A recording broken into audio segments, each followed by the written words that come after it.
పైసా పైసా అన్నాడు గదనే నిన్ను గన్న నాన్న, ఆఖరికి కురిసేది ఆటన సిక్కల ఆనా.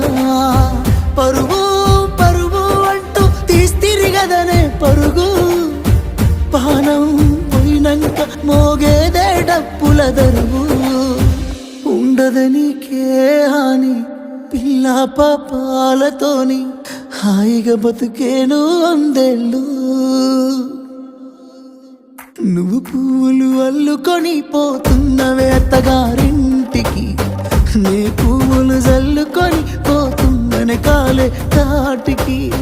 నువ్వు